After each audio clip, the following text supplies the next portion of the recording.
భారత్ మాతాకి జై జవాన్. ఈరోజు 4 రోజుల క్రితం రైతు గోసా బీజేపీ భరోసా యాత్రకు మొదలుపెట్టిన మహేశ్వర్ రెడ్డి అన్న ఆధ్వర్యంలో, ఈటల రాజేంద్రన్ ఆధ్వర్యంలో శాసనసభ్యులము, పార్లమెంట్ సభ్యులము, ఎమ్మెల్సీలము, కిసాన్ మోర్చా అందరం కలిపి దీనికి ఒక విషయం చెప్పాలి. ముందు ఈరోజు ఎప్పుడు అనిపించలేదు కానీ ఆకాశాన్ని మొక్కాలనిపిస్తుంది. ఒక్క 4 రోజులు ఓపిక పట్టు దేవుడా, ఈ రైతులన్న బతుకుతారని. కసాయి కాంగ్రెస్కి కన్నీరు లేదు, కసాయి కాంగ్రెస్కి కనికరం లేదు. మేము చూసినాం రైతుల కన్నీళ్లు, పెద్ద పెళ్లి కళ్ళాలల్ల నీళ్ళల్ల కన్నీళ్లు చూస్తే ఈరోజు ఇంకా భయం పడుతున్నది. ఈ ఆకాశాన్ని చూస్తే ఒక 5 రోజులు రైతులు కొద్దిగా కళ్ళాలకి వెళ్ళే వరకు కొద్ది కాపాడమని. మాకొకటే ఉంది, ఈ రైతులతో రాజకీయాలు చేయాలని లేదు. నేను శాసనసభ్యుడిగా 2 నెలల క్రితం కలెక్టర్కి లెటర్ ఇచ్చాను, 2 నెలల క్రితం గౌరవ మంత్రికి లెటర్ ఇచ్చాను. రైతులకు మొదలైంది, కోతలు మొదలైనవి, కళ్ళాలకు వడ్లొస్తున్నాయి.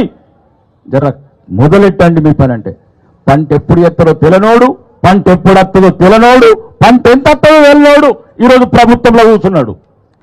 పంట ఎంత వస్తుంది, పంట ఎప్పుడు వస్తుంది తెలనోడు రాజకీయాలలో అధికారంకి వస్తే జరిగే ఇది. కళ్ళబొల్లి మాటలకు మేము ఇప్పుడు రావాలని లేదు. ఫామ్ హౌస్లో ఉన్న ప్రతిపక్ష పోడు రైలు ఎట్లా కోసేయాలో నేర్పుతున్నాడు, గవర్నమెంట్ ఆఫీసులు ఎట్లా తగలబెట్టాలో నేర్పుతున్నాడు.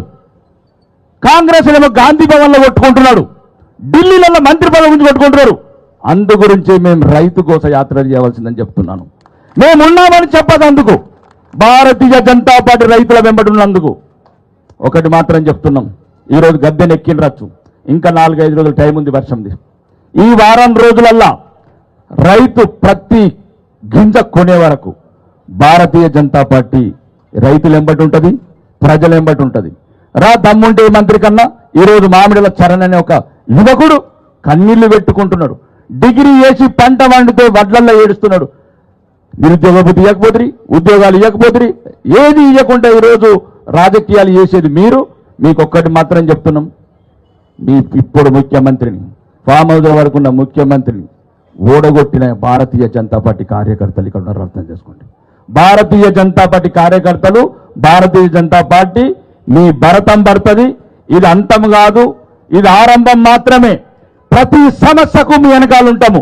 రైతులు కావచ్చు, విద్యార్థులు కావచ్చు, యువకులు కావచ్చు, మహిళలకు మహాలక్ష్మి కావచ్చు. ఇక్కడ నుంచి ఊరుకుని లేదు బిడ్డ మీరు అనుకుంటున్నారు. ఇంకా నుంచి మా పెద్దలు రాజేంద్ర అన్న కావచ్చు, మా పార్లమెంట్ సభ్యులు మహేష్ అన్న అందరి నాయకత్వంలో గడప గడపకు కదం దొక్కుతాము. తెలంగాణ 13,000 గ్రామాలల్లా ఒక దండోర మోగిచ్చి మిమ్మల్ని గద్దె దించి మెడలు వంచి మళ్ళా నిన్ను కొడంగల్లో కామారెడ్డిలో ఓడగొట్టిన బిడ్డలు ఇక్కడ ఉన్నారు. మళ్ళా ఈ ముఖ్యమంత్రిని ఇంటికే పరిమితం చేసే బాధ్యత ఈ భారతీయ జనతా పార్టీ తీసుకుంటుందని చెప్తూ, ఈ అవకాశం ఇచ్చిన మీ అందరికీ మళ్ళొకసారి ధన్యవాదాలు చెప్తూ, జై శ్రీరామ్.